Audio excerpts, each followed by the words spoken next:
Pit stops in Formula One are a sport on their own, with the crew not being ready, fire and broken legs. This is Formula One pit stops. And that's what a pit stop should look like. But instead, they all go wrong. The tyres weren't ready. Super soft tyres going Sometimes the pit crew get hit while doing a pit stop. Let's start with my favourite driver of all time. Good old Lance Stroll was driving and needed to do a pit stop, something he's done before. But this time, he braked too late, hit a member of the pit crew, and blamed his cold brakes. Sorry about that. Brakes are really cold. Luckily, the mechanic only had a few bruises. If you just had some food, you might want to sit this one out. At the Bahrain Grand Prix of 2018, the Iceman made his pit stop. The left rear wheel gun malfunctioned. The sensors in the car falsely detected the wheel gun being removed. Raikkonen's job is to drive when the light is green. A mechanic got hit, got a double fracture, and Ferrari a fine of $50,000. And now that we're talking about Ferrari, this isn't the last time you'll see them. Romain Grosjean made his mechanic fly in 2015. He came in for a quick tyre change but was unable to stop his car. The pit lane was slippery, he couldn't stop, and the front jackman went absolutely flying.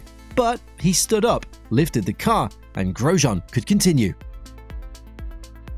Another Frenchman hitting his pit stop crew. Alpine had a rough start to the 2024 season, and it didn't get any better at the Chinese Grand Prix. Like the earlier incident of Raikkonen, a wheel gun malfunctioned. Gasly wanted to go, but luckily realized something was wrong. No injuries, only a $10,000 fine for Alpine. It is your first ever Formula One pit stop. You want to nail it, prove yourself, and are full of confidence. But then you lose control of your car, hit multiple mechanics, and it turns out to be a disaster. Well, that's exactly what happened to Kazuki Nakajima at the Brazil Grand Prix of 2007. Or not. Oh my goodness me! Oh, the mechanic's been flattened by his driver, Kazuki Nakajima, making his first ever Formula One pit stop. I'm delighted to say he looks like he's okay, but he's going to need to get an ice pack on that. He hops out of the way. Sometimes pit crews aren't ready. They didn't expect the driver to stop, or they got the wrong tyres. Daniel Ricciardo was the victim of this at the 2016 Monaco Grand Prix. He was leading the race, looked like he was about to win too, but when he entered the pit lane, his crew wasn't ready. He lost a lot of time and an almost certain race win. The tyres weren't ready. Super soft tyres going on. Wheel guns not working, well, we've seen that before. Mark Webber made his pit stop at the German Grand Prix of 2013. One wheel wasn't fitted properly and went on the run.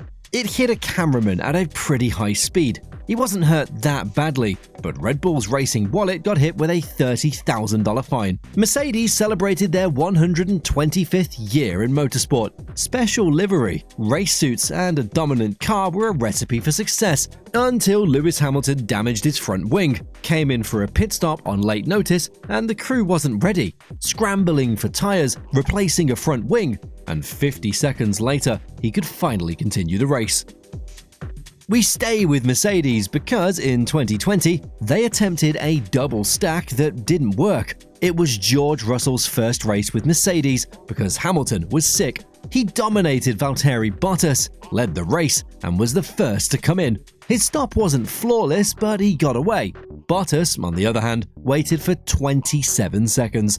The catch? His tyres weren't changed. The team mixed up the tyres of both drivers.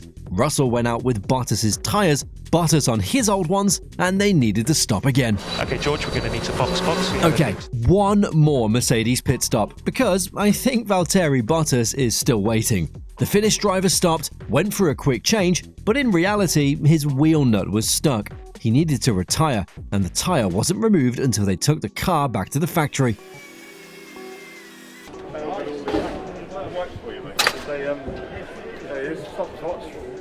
But we're not finished. In 2021, Antonio Giovinazzi, also known as Italian Jesus, went for a pit stop but got surprised by a tyre that had a puncture.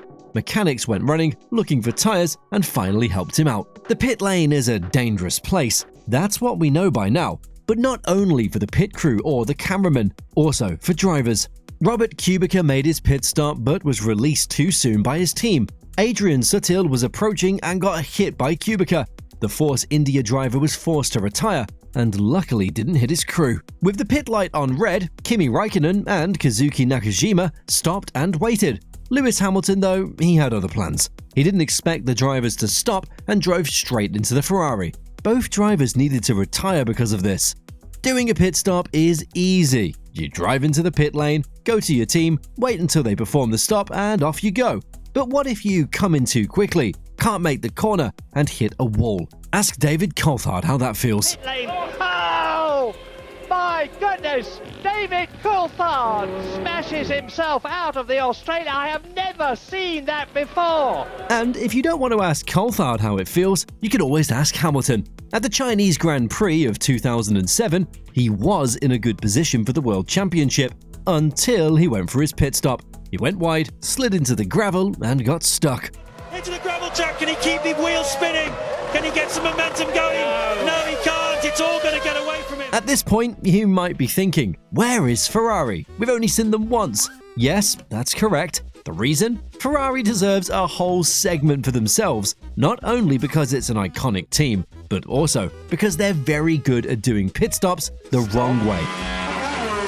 Much more control. In 2008, Felipe Massa could have become a world champion. He did a pit stop during a safety car at the 2008 Grand Prix of Singapore.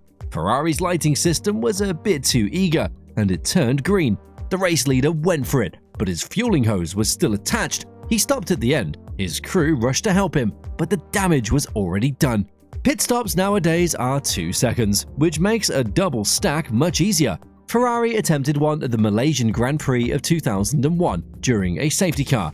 It took them around 72 seconds to get the first car out.